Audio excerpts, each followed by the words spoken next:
أغلى سلام لأجمل المتتبعين. في هذا الفيديو هذا بالضبط غادي نناقشوا فيه دنيا باطماق، بيبو، ابتسام، لطيفة، رأفت، برانسيس سالي، تحفة. وغادي نشوفوا هاد التشكيلة هذه وهاد القربالة اللي نايضة على السوشيال ميديا، مع العلم أنه الكل كان كيقول صافي دنيا باطمة دخلت للسجن. كلشي كان كيتساءل على النقد ديالها علاش طول لمدة 4 سنوات. حاليا ها هي رحنا الاعتقال، كدوز العقوبة السجنية ديالها. إذن راه ما عادي تكون لا بلبله لا والو وراها. ولكن كنشوفوا الحساب ديال حمزة مومبيبي الشبيه ديالو مازال خدام لهاد اللحظة هادي. انا كنتكلم معاكم فيها يعني مازال نشيط وكينزل في ستوريات.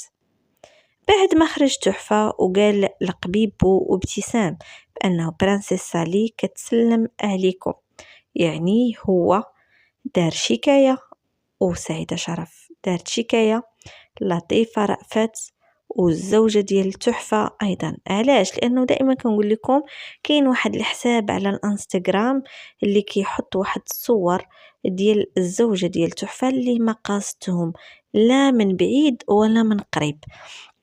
السيدة ما عمرنا شفناها خارجة السوشيال ميديا ولا كتهضر على هاد المواضيع ولا عندها شي قناة ولا حتى شي حاجة باش يشدوا الراس ديالها ويحطوه على جسم ديال وحده عريانة ويتبعوها حتى ملي كتكون في المغرب، ويبداو يصوروها فين كتكون وتاني يقطعوا ليها الجسم ديالها ويحطوا فيه جسم ديال وحده عريانة ويبداو يشوهوا فيها ويبقاو يكتبوا عليها في تدوينات وفي كلمات اللي نابية ويقولوا للتحفة ها انت الدرابكي، شوف مراتك راه كانت البارح مدخلة عليك رجال وانت في دار غفلون وما جايب خبار لانك انت لوبيا. ايه هادشي كيكتبوه عليه. كنت كنحشم يعني نقول اشنو كيتحط في هذا الحساب، ولكن خاصني نقول لكم باش تعرفوا، ولا الناس اللي ما متبعينوش، الناس اللي ما عندهمش انستغرام يعرفوا بانه هذا الحساب مشابه للحساب ديال حمزة مونبيبي، ما كاين غير تشويه لابتزاز التشهير. ايوه، هاد الحساب هذا بعد ما خرجوا هاد الناس يتابعوه قانونيا اتضح بأنه له يد وصلة وارتباط بابتسام وقبيب. وحاليا الفرقة الوطنية راه دايرة المجهودات ديالها والبحوثات ديالها باش تعرف صاحب الحساب الأصلي، وكل من كيتواصل معاه عادي يمشي فيها. مؤخرا واحد التعليق ديال ابتسام بعد ما خرجت كتدافع على المحامي اللي قالت لهم اشنو بغيتو، يعني المحامي يدير صافي راه الطرف الاخر ما كيخرج يتكلم. يعني المحامي ديال سعيدة اذا حتى المحامي ديالنا ما عاديش يخرج يتكلم في هذا الموضوع.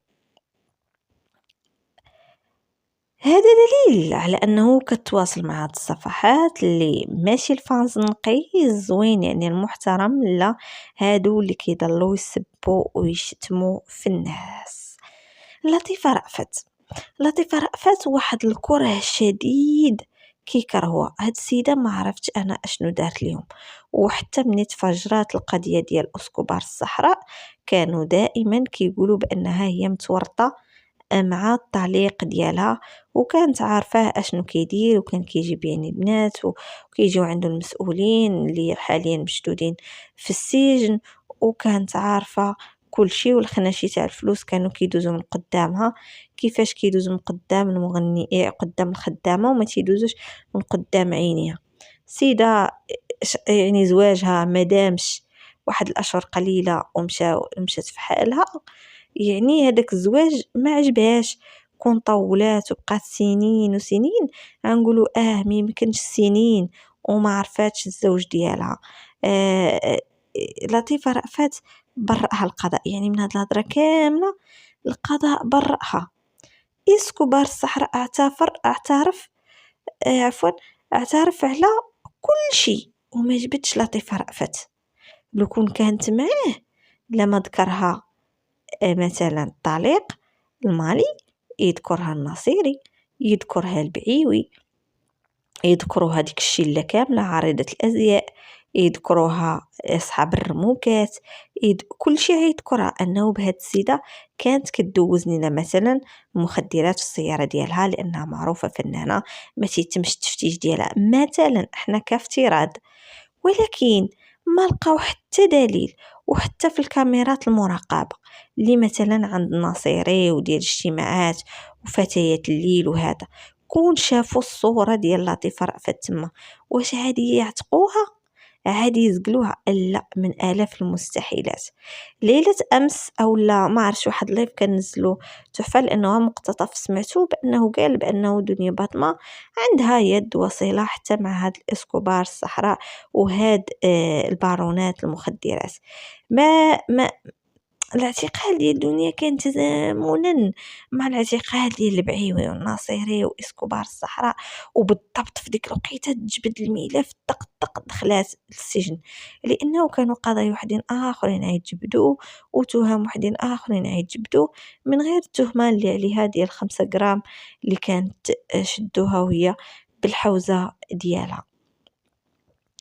هادشي هو اللي مخليهم يعني هاد حمزة وتينوضوا كيهضروا على لطيفة رأفت.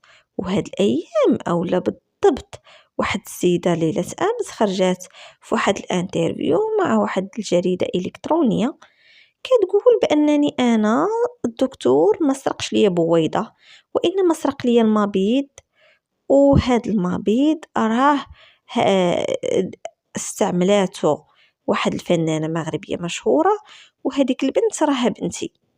ناضوا هما حنزلوا داك البوست واش سماتها مسماتهاش، وبداو كيقولوا بانه راه كتهضر على لطيفه رأفت وهي رجعت تاني بغات بنتها، لان هذيك البنت راه ماشي بنت لطيفه رأفت. خرجت لطيفه رأفت مؤخرا قالت لي معطوني اتساع، بتهضروا هضروا على الاعمال الفنيه ديالي، ويهضروا حتى لو كانت شي مناوشات مثلا ما بين شي فنان ما بين، ولكن هي كتعرفوها مسالمه، يعني كل فنانه علاقتها بهم طيبه، ما عمر شي واحد قال بان هاد الفنانه دارت ولا دابزت ولا سبت ولا، بل هي بالعكس كتقول لك الفن اخلاق وادب ورقي وزيد يعني قبل ما تعود عندك صوت كتغني خاصك تكون متخلق. لطيفه رأفت واحد الفضيحه داير ليها هاد الايام. علاش؟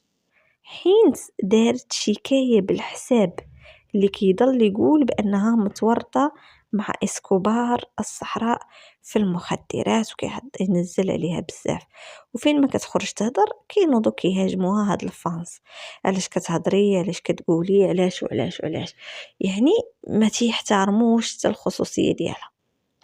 الدنيا باطمه نهار تعتقل، نهار خرج بانه النقد ديالها ترفض، طاقات هاد الصفحات هي نزلات الطاق ديالهم، واختها كتقول لهم دخلوا لواحد القناه ديال واحد السيده راكم عارفينها، يعني الاسم ديالها كيبدا بحرف النون، دخلوا عندها وتصنتوا ليها.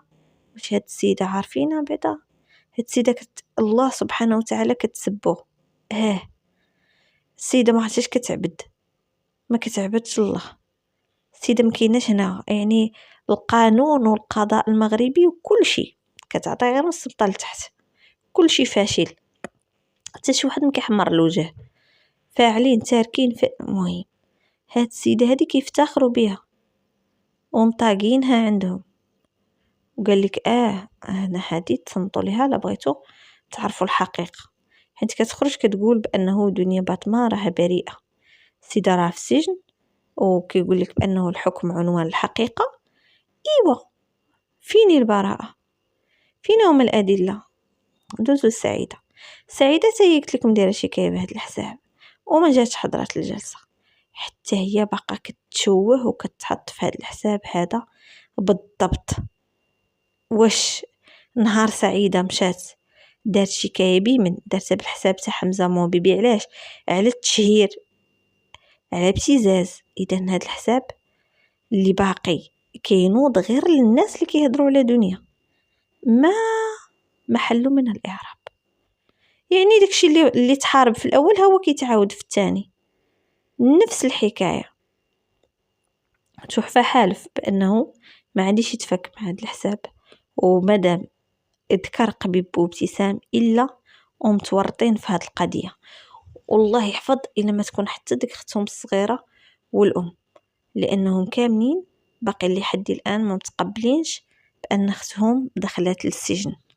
وهذا الشيء ماشي زعما اختهم قالت لي صافي ندوز السجن ديالي ونخرج بخير نكمل حياتي، لا، مباركة منها، لأنه كل ما كانتش هي قابلة هاد الشيء ما عادش تطاقي هاد الصفحات وما عادش تقبلهم وعادي تنكرهم.